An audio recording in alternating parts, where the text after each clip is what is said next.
Welcome to CSIS Online.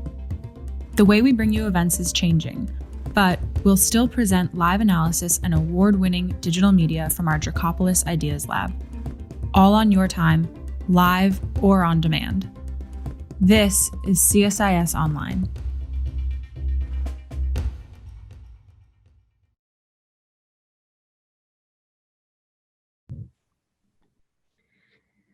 All right, well, welcome everyone. Thank you so much for joining us today for the first event in the Opening Doors, Embracing Diversity in National Security series.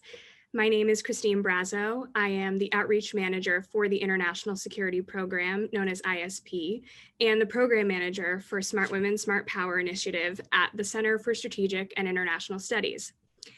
This series is part of the International Security Program's Diversity, Equity, and Inclusion Action Plan. We'll be hosting quarterly events where members of the ISP Young Professional staff will discuss mentoring, networking, their career paths and educational backgrounds, and how DEI issues have impacted them.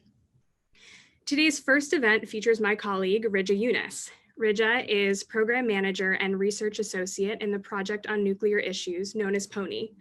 Prior to joining CSIS, Reja completed a year-long fellowship with the Stimson Center, where she conducted research on nuclear deterrence challenges, crisis dynamics, and great power competition in the context of South Asia.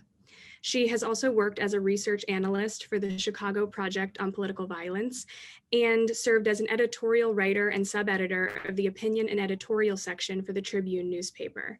Reja holds a bachelor's degree from the Institute of Business Administration, Karachi, and a master's degree from the University of Chicago. We'll be accepting questions from the audience today, and there is a link sent around in the chat to a Google form where you can submit your questions for Reja. You can also find that link on the webpage where you registered for today's event.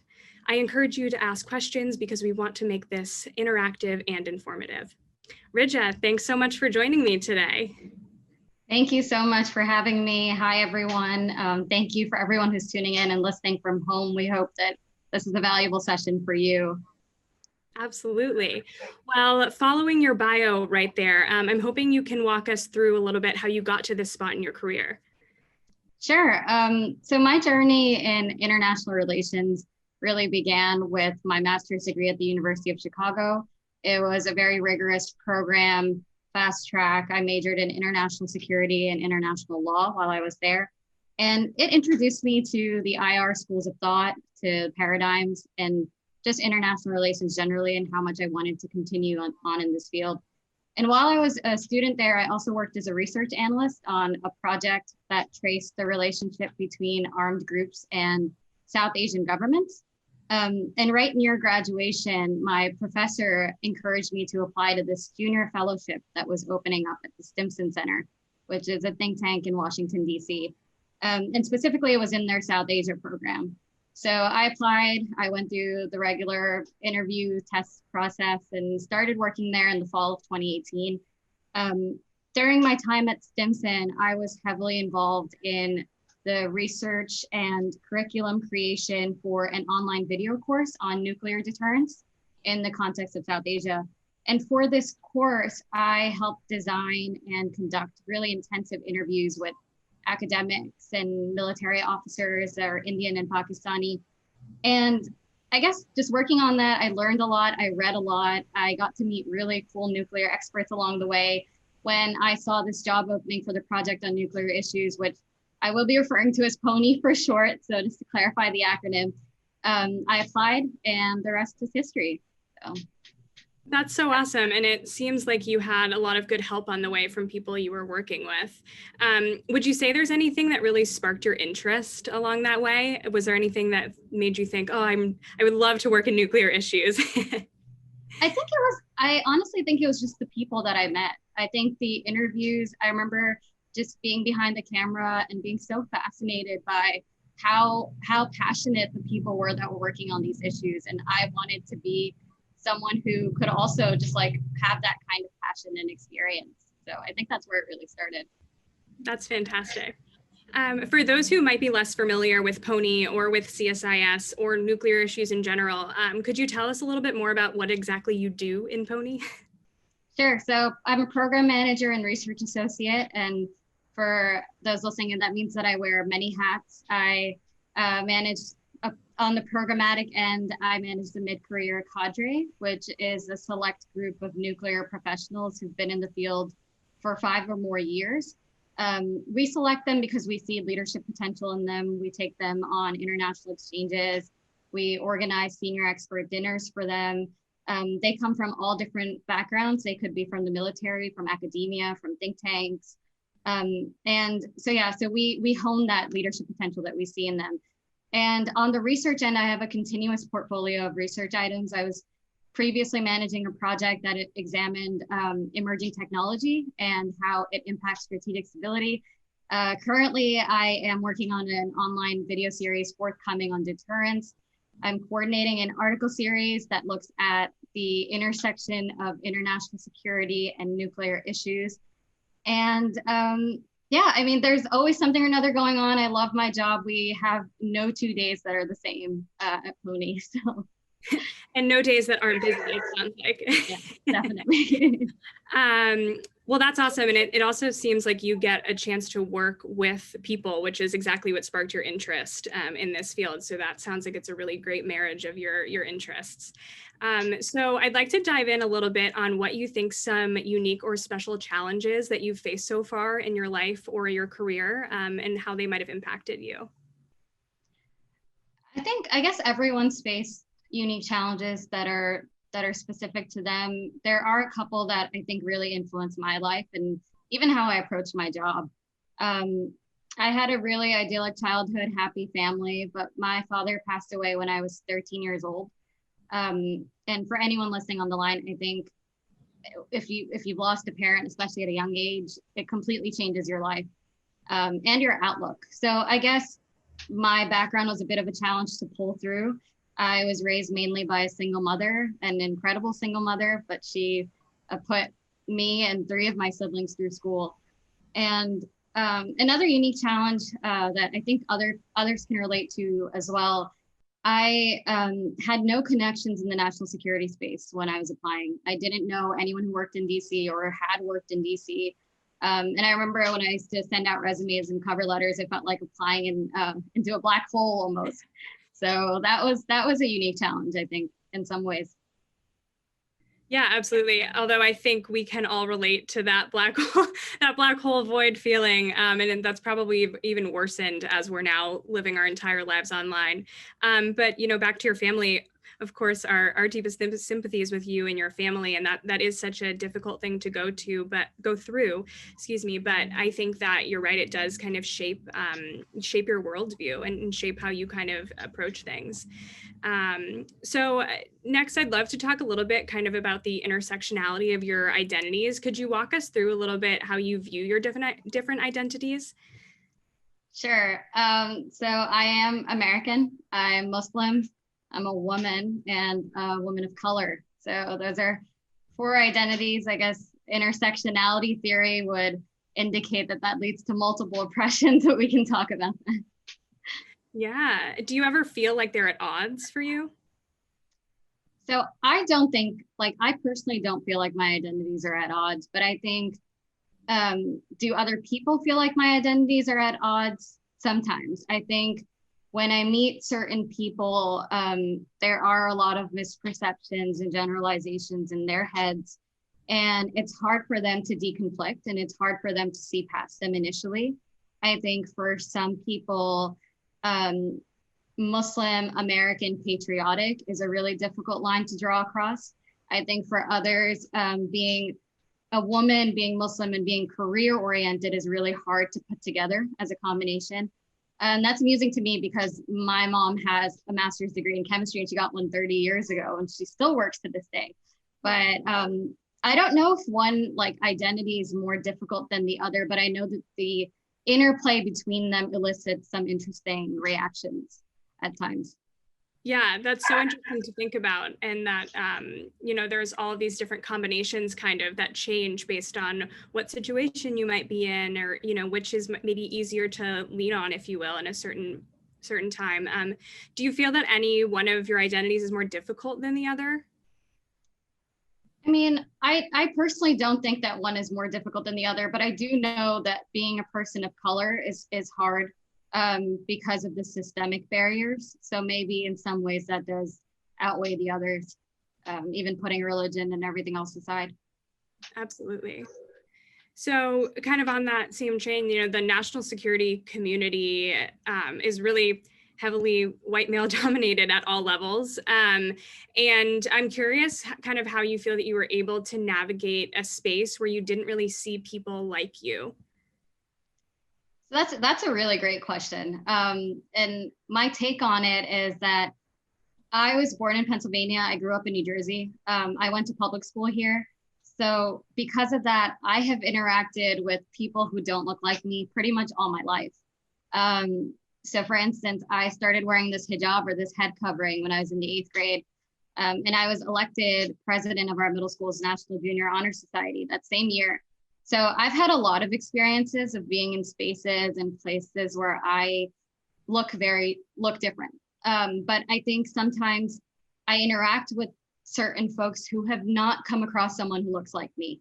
And that's where the real challenge lies. I do sense very often an initial period of discomfort, of hesitancy, even reluctance. And I know it goes away when we interact, when we talk, and we realize, or they realize very often actually that we're both just like thinking, feeling human beings. And from then onward, it's smooth sailing. But I think that also leads me to why I think exposure to diversity is so important. I think it's just so important to have that kind of experience where you've interacted with someone who doesn't look like you or comes from an underrepresented population. So. Absolutely. I think that's a brilliant answer. And I think that it kind of speaks to what you were saying earlier about your identity as a person of color, and how, you know, that burden kind of comes back on you to make it more acceptable that you're there, even though you're the one who feels left out. You might not look like every person in the room, but you're making up for it to make those other people feel comfortable sometimes. And that I bet is really tricky to kind of navigate. Did it ever make you hesitant to want to continue to pursue your career in this field? I don't think so. I don't think it ever deterred me from continuing. I think quite the contrary. I really think that people should be encouraged to apply, especially women. Women can do anything. They're extremely talented and capable, and they should be applying to spaces where people don't look like them. So. Absolutely. I couldn't agree more. Kind of continuing on that line. So how do you feel, how have you been able to navigate your culture and your religion at the office? Specifically, we were talking kind of about your ability to observe religious holidays at the office that might, you know, not be the standard that everyone else is practicing around you. And how has that been for you? Well, to begin, I think I should flag that CSIS in our workplace is extremely welcoming and very respectful. I think we have like even respectful workplace trainings at CSIS, and it makes for a very kind and welcoming environment. How have I navigated? We have a prayer space on our floor, so we can pray. There's a lot of flexibility and understanding when it comes to religious observances and holidays. There is flexibility offered during our month of fasting, for instance. I didn't ask for it this time around because of COVID. We were all working from home, but usually I know that it is offered as something that you can take, those flexible hours. When it comes to religious holidays, I guess I could cite an example from just yesterday. We were having a team meeting, and my boss, Rebecca Hirschman, she preempted this conversation on religious holidays because we were talking about when to take off for Christmas, which I do not celebrate. And so it's funny because not only are these conversations not difficult, but our bosses are so aware and understanding that they initiate those conversations at times. So so it's never been something that's been hard for me. So yeah, that's fantastic. And I agree. I think that it seems like all of the bosses that we work for are phenomenally accepting and welcoming and really want to help us succeed. And I know that Rebecca certainly is that way every time I've interacted with her. So, you know, many people of color in international studies have talked about the way that they've been siloed into a specific regional study based on ethnicity or background. I'm curious if you've ever faced that, and if so, how were you able to navigate that? Well, that's a super interesting question. I think I have experienced it in some ways. And I guess the reason that I did, and the reason that a lot of people are pushed to study their country of origination, is because I had a knowledge base of South Asia. I understood its regional political dynamics, have the language skills. So I guess I think that's why sometimes you are siloed in there. And I don't think there's anything wrong with being a regionalist at all, to caveat that, if that's what someone wants to do, but it's not, but boxing people in should definitely be discouraged. I branched out while I was studying nuclear literature at Stimson. That's when I started branching out, and realizing that I was applying nuclear theory in the context of South Asia, but what really interested me was nuclear theory. And so my advice, I think, for people who might be in situations like that, I think you should take the opportunities that are presenting themselves. You shouldn't feel like you have to study a country just because your grandparents are from there. It's great to have that understanding, of course, of region and culture, if that's your background. But I think the real question is, what drives your passion? Like, what will drive your career? And that's your calling. So. Yeah, that's great advice. And I want to remind folks that we are accepting questions at that link. And one person we received a question for asked, can you speak a little bit more about the work that you did in Chicago? Oh, sure.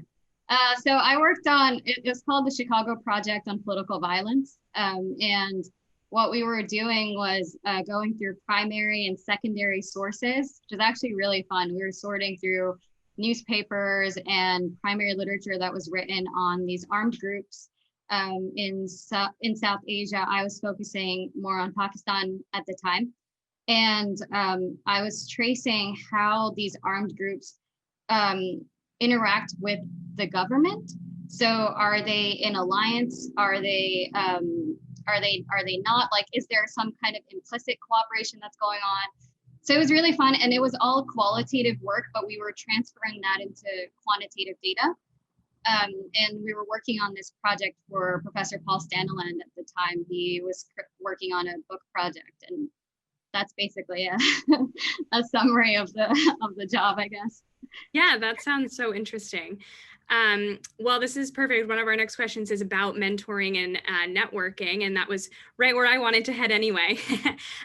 So, networking and mentorship can be really scary and intimidating for a lot of people.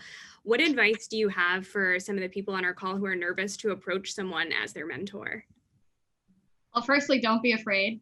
People are extremely approachable, and they're very generous with their time, I've found. I think being on the other end of it also, I take a lot of informational interviews these days with students that are in undergrad or high school, for instance, and I realize that people really like to talk about themselves too. It's fun talking about like what has led you there, the kind of advice you could offer that you wish people had told you.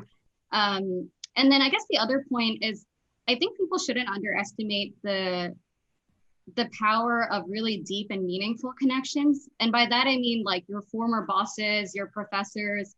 These are people who are genuinely invested in your growth.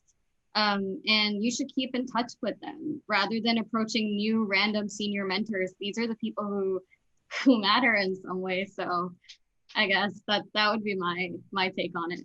Yeah, I completely agree. And I think sometimes it's easy to move on from a job or from grad school and think, oh, they might not want to hear from me, but they do. And I think both of us can say, as people who have mentored former interns or people we've worked with, I love hearing from the people that I've had as my intern, and I love to get updates on them and hear what they're doing, because you invest so much time in them too. Sure. So to networking, obviously that has changed in COVID-19. And, we normally would get to be in a big room together and sitting next to each other to have this conversation.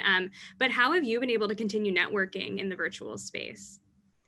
So first, the project on nuclear issues, we've done a lot of networking events virtually, which we've even done speed networking just to emulate what our conferences feel like, which is usually meeting a whole bunch of people and getting to talk to them and get to know them. So we've done a lot of events like that, which have been interesting. But I guess other than that, during COVID, personally, I've tried to maintain my network. That's been a lot of work. I think it's been extra work compared to usual. There are people that we used to run into that we don't run into anymore as much. And so I guess like staying in touch with them, not forgetting all the people that you know while you're in isolation, it's been something. So. Yeah, absolutely. And do you have any advice for anyone specifically on how you've made that successful for yourself? I think I've set aside time to just like reach out and ask people when they could talk via Zoom and catch up, or have like socially distanced meetups, which haven't been as common, especially since we've been quarantined for so long. But yeah, I think obviously these platforms like Zoom and Teams and stuff have been extremely beneficial in that regard. You can just like see someone face to face and have a very regular conversation, catch up with them or ask them advice or anything. Yeah, absolutely. Do you have a mentor who has made a serious impact on your life, and what was that experience like? I think I just mentioned Professor Paul Staniland, but the other Professor Austin Carson, I'm going to give them both a shout out because they were my professors at the University of Chicago, but they have been incredible sources of encouragement. They celebrate my wins. They've made me feel good about myself. They're people that I can turn to for advice. And one thing to note, I guess, about both of them, because we're talking about diversity, is that they're both white men. They don't look like me, but they have guided me through school and beyond. And I think when you're choosing a mentor and when you're thinking about who to approach, one thing that should be prioritized is their level of care and concern. And that's something that people overlook because they're just approaching anyone they've met once. I remember the first time I sat down and talked to Professor Carson, for instance, he said, tell me about yourself and tell me about your hopes and your dreams. So I thought that was really interesting at the time, because I was like, I haven't gotten that question in so long, and that kind of care really impacts your life. So that's what I would say about that. Yeah, that's awesome. And I think your point is really great there, that your mentor does not have to look like you. And especially in these spaces where that might not be as possible, like you're not seeing that, and it's less possible for you to find that person, that you can still get the great mentorship from someone who has a different background than you do. So we got a few questions on this. One from actually your colleague, Max, in PONI, is asking, how can folks be good mentors to young professionals aspiring to join the national security field, especially from different backgrounds? That's a great question.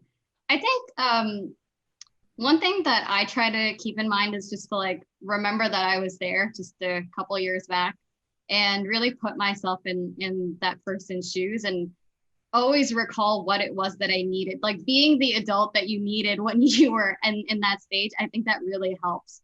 And the other thing is just like trying to involve that mentee if you have that kind of relationship with them. I know one of my colleagues at PONI actually just recently involved me in another networking event that she does in her free time. So that kind of relationship is really nice, because that way you can start opening doors and introducing your mentee to other folks in the space. And then I guess one other thing is just like offering your advice and experiences. They go a long way. So absolutely. That answers that. And I think, actually to your point of working with one of your colleagues and getting involved in their networking event, yeah. I'd love to talk a little bit about the importance of kind of peer mentorship and how your peer network kind of helps you. I think that has been, for me, one thing that's been so phenomenal about CSIS is our really huge junior staff. Everyone is super involved, really wants to help each other, especially on our little 5th floor team. And so I think that, the peer network has been a huge part of why CSIS has been great for me. So can you talk a little bit about your peer network and how it's helped you? I agree. I think peer networks matter so much more than people think. My peer network and peer mentors, I think they're often the there is a sounding board, like for ideas. They are the reviewers sometimes for writing pieces, for articles, and I'm that for them sometimes.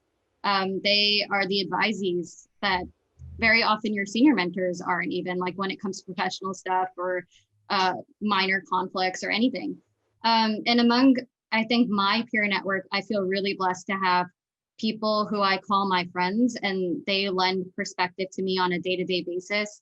Whether it's my friend who's a civic entrepreneur, I have a friend who's an active duty Navy officer, a junior professor, people who are PhDs, they work in the labs, and all of them really color my life. They add value to my work. And when you talk about the fifth floor and our junior staff at CSIS, I think we have a lot of diverse voices, and it makes you feel very supported. It's a very strong support system. There's this diversity of thought and opinion, and it's heard, even through all the ranks in the organization. And I also think it's an indicator of just how progressive and forward-thinking the organization is in the first place, to have a junior staff that's emblematic of the country, I guess, just being so diverse. So. Yeah, I totally agree. And that was gonna kind of be my follow-up question, actually, is that, we talk about not seeing the people like you ahead of you, but that at least at CSIS, we definitely see it in our junior staff. And I think ISP is lucky that I think we are at gender parity across both the senior and junior staff, if I'm correct on that. But definitely, I'm pretty sure on the junior staff side. And I think that that's been great to me, is to see that kind of gender parity in the people who are similar to me. And I think, do you feel that you're able to see those diverse voices laterally if you don't see them horizontally? Yeah, definitely. And like I was saying, they've been a strong support system. And yeah, I mean, you don't always see those people in senior positions, but it's encouraging to see them even in junior positions, or just like slightly higher ranking in a junior position too. So I think I found that to be great mentorship personally. Absolutely. Which is also kind of the point of our conversation today, is to have folks who are closer in age to people who might be graduating, talking about these, as we're, more recently out of school than maybe our bosses might be. So we have another question along this line from Madeline, who asks, if you have not had experience with international relations, how do you start networking in that field? It's a good question. Great question. My follow-up to Madeline would be, I would be curious to know which field she's branching in from. But I think I have talked to a couple of undergrad students recently who are not, like, they could be STEM majors, but I think they're going about it the right way, because they are approaching folks who work at think tanks like you and I, and they are reaching out, sometimes even through cold calls, sometimes through an introductory email from someone else that they might know, who's a former classmate of mine or something. And they get to talk to folks, and we can tell them like how to go about this entire process. I think that's one way. The other, I'm not sure if they're like, I'm sure, I think that the IR background really does help. And I know that people come from other backgrounds though. Maybe even you could answer this question, Christine, better than I can. I know that you have a different background. So yeah. I think I do think you're right on the cold email front. And I think that, again, for folks who might not be familiar with the Washington, D.C. realm, like LinkedIn is super important, I think, for us. I get messages on LinkedIn all the time from people saying, hey, I'd really love to work at CSIS, and I see you're there. Would you give me a few minutes of your time? And I'm always happy to hop on a 15-minute call or do, even a few chats back and forth to kind of give my advice. And especially, I think, when I see someone who doesn't have that background, because as you mentioned, I did my I actually started out college as a theater major, thinking I would go to Broadway. And then that stopped quickly. And then I decided to do public relations and thought I would do that. And then I fell into IR in my master's degree. So it really was kind of that different trajectory. But all along the way, I just started to talk to different people and get myself involved in different organizations. I even I volunteered, and that's what sparked my interest in IR. And it looks like we got a chat that Madeline was studying religious studies and currently works in refugee resettlement. So that it sounds like you're actually doing some good stuff that might get you connections. Absolutely. I think you're on the right track to working on, if not a think tank, but at least but other nonprofit organizations that are focusing on these issues. Yeah, and I think just as we keep saying, the importance of just having conversations with people and talking to different people and finding out how they got where they are. I think that that's always my number one advice is try to get your eye on someone who you'd like to emulate and talk to them, because you'll start to get a sense of what might be a good path for you to take. So we are getting a lot of questions also about jobs and internships. And so to kind of pivot there and talk a little bit about career advice. So what types of skills do you think employers are looking for today? I think reading, writing, and research skills are not going out of style. Employers are still looking for that, but also communication skills, and because that's a lot of what we do. And critical thinking is super important too. So those are some that come to mind right off the bat. Yeah, absolutely. Do you think that that has changed at all in the COVID-19 pandemic? Obviously, we are lucky to currently be employed and aren't looking for jobs, but looking for them right now is different. Do you think there are things that people on this call could do to make themselves stand out during this time? Yeah, I think first, like, to acknowledge that this definitely is a really difficult time to be in the job market. But the work that we're doing is pretty much the same during COVID. If I speak for PONI, we have put on entire conferences during COVID. We have done entire tabletop exercises during COVID, networking events like I was talking about, dinners, book clubs. There's everything that we've done through the online platform. So the same skills still apply. Nothing's changed really. Navigating these platforms, I'm sure, is something that people are doing on their own time anyway. And these are skills that we've picked up along the way. But I think employers are still looking for more or less the same. Yeah, absolutely. And I think that's a great point, that in no way to diminish the hundreds of thousands of people who are jobless right now, but there are still opportunities. And it's, I would encourage people to not get discouraged, that they're, still put yourself out there, still putting your application out there and going for it. And also, we'll talk a bit more about this, but internships and the importance of that. And even if it's getting a virtual internship for the time being, if you're stuck at home and can't, work, that those are still really important. What type of soft skills do you think are most important right now? I think, at least for the think tank space, and speaking from experience, being a team player is very important. We work really closely together. We have tight-knit teams. There's definitely no I in team in the way that we work, because it's so closely related. The other is that I think is super important is problem solving skills.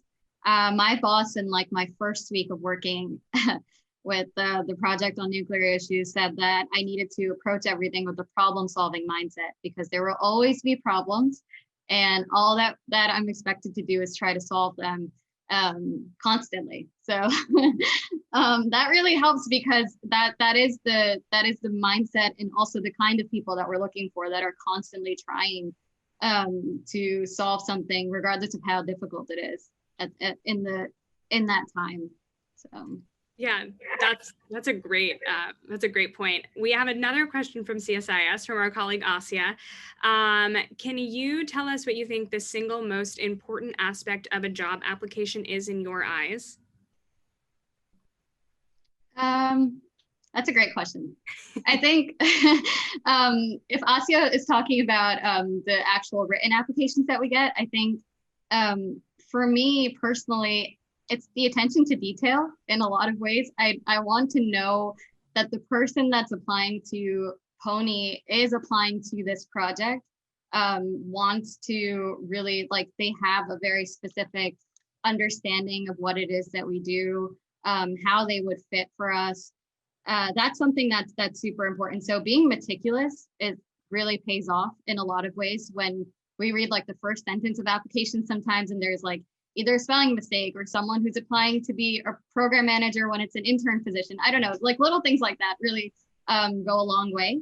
And I guess like just seconding what you were saying, regardless of what those resumes and cover letters look like, I would still emphasize that people really need to apply, like apply, because you do not know what the candidate pool looks like on the other end. For us, you could actually be like the star applicant. Don't underestimate yourself when you're putting your application out there. So yeah, that's what I think. Yeah, I totally agree. And I think, it's easy to have that imposter syndrome or to feel like you might not be right. But I think that's exactly the advice to give right now. I would love if you could talk a little bit about what skills you feel have been most beneficial to you in your career. Okay. Well, I think I'm a really good team player. Most of my colleagues end up being my friends over time. So I love just taking one for the team. I think that's super important. I am very organized. I'm often mocked for having a running to-do list or multiple of them for the projects that I have. And the third one is I think I'm really adaptable. I've been through a lot of change in my life, and I try to take that change and try to really grow with it rather than fight it. And that really helps in the professional space because there's so much that you have to learn and adapt to. Like just for instance, like even with COVID and like all of a sudden like us transferring and trying to put on the same things that we do, but in an online manner. So adaptability is important. Yeah, I agree. And I think, trying as best as you can to have a can-do attitude during those times will help you, help your team, I think. And you've always been a huge ray of sunshine on our floor. So I think I agree. You're a great team player. So I think what's really interesting for me has been the opportunity to be on the other side of the table and to be the interviewer and not just the interviewee. And I'd love if you could talk about what you might look for in a candidate and maybe what suggestions you have for folks on their resumes and cover letters that do really stand out to you. So when we're the interviewers, I think at least I'm looking for a couple things. I know that usually our junior staff sits together and we have a debrief afterward, but the first one is probably how self-motivated they are. There is no hand-holding in this space. Of course, like we do refer to the judgment of our bosses very often, but at the same time, you are expected to set your own pace, to make your own decisions, sometimes to keep going, regardless of how busy your superiors might be at the time. So self-motivation is super important. The second one, again, to how well will they fit into the team? Will they be someone that we can rely on, someone that usually in our very close quarters, we have what we call the stable on the 5th floor. Will they be a good presence in that environment? And the third one, I think, at least I look for some element of sociability just because of the work that we do. Day in and out, we talk to so many, like we have foreign embassy contacts, we have military contacts, we have people that we constantly need to be in good connections and relations with. So is this someone who can do that, who will be sociable and friendly? So that's the third one that we look for. Some interview tips though, I think people should prepare for the interview. People like, I know that people prepare, you can dress up, but you need to prepare to situate yourself in the interview, meaning where are you? Who are you talking to right now? Why are you interviewing for this role? Like, these are just some questions to come prepared for. What do you like about us? That's something I think that helps us like realize that this person is really passionate about working for PONI, for instance. And then finally, I guess, subject matter knowledge and expertise goes a long way. Knowing something about, like, in the case of our project, that would be your knowledge of nuclear issues, for instance. What's going on right now in the field? What are people talking about? So those are some tips that I have. Those are great tips. And I think, being prepared is so important. And even if it's just taking 10 minutes on the website, checking out what CSIS might do, checking out social media feeds, I think is really helpful, because that always shows you exactly what the team is working on at that moment. And so I always like to suggest that to folks, especially if they're coming to interview for us, which is actually what I do, our social media channels. So that's even better. But, checking out what the team is working on, and, maybe reading a piece or two so you can reference, oh, I was just reading what you wrote, Reja. Exactly. That always impresses people. And as we say, people do love to talk about themselves. Yep.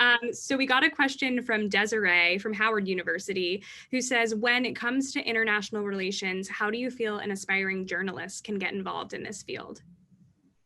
That's a great question for Bev, right?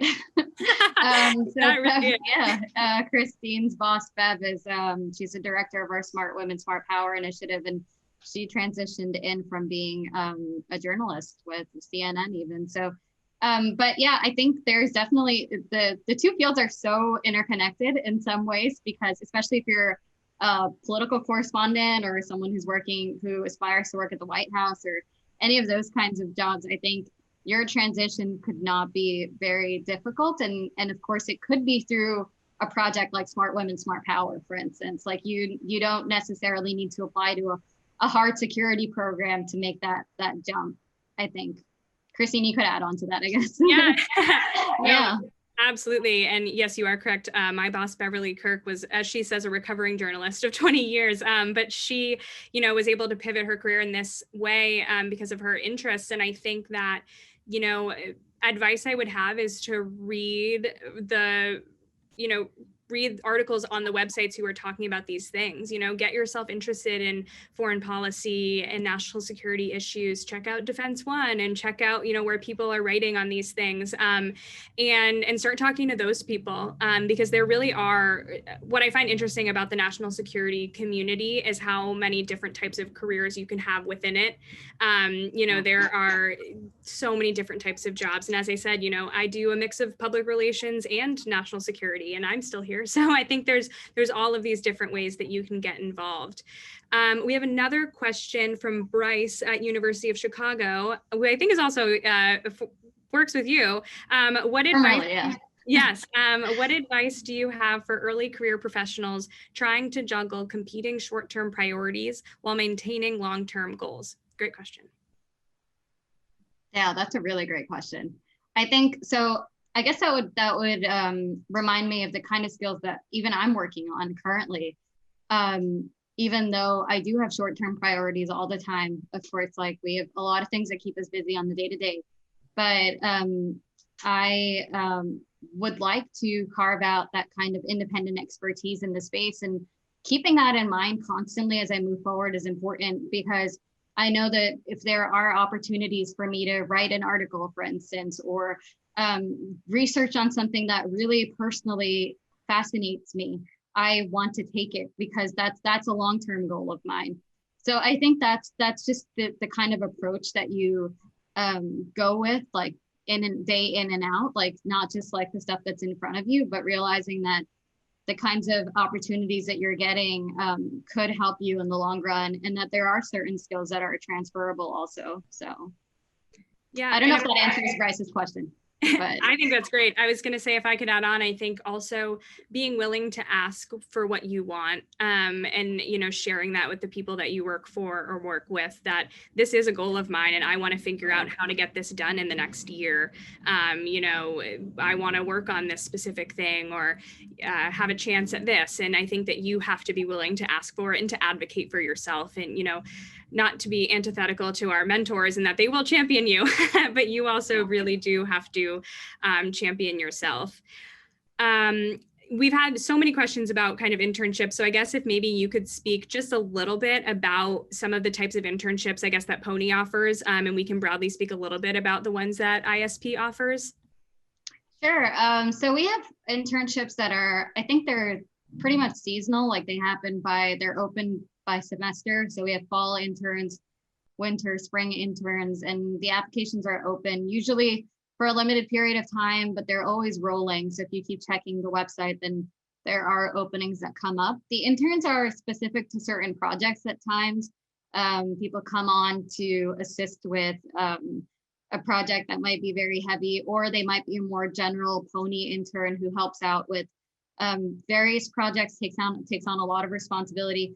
I think it's a really great opportunity to get involved, though. It very often opens doors further on, not just in CSIS, but beyond, because the interns are exposed to this whole community of like ISP, for instance. They're not just being exposed to PONI, they're being exposed to the work that we do and have a really very deep involvement and stake in it.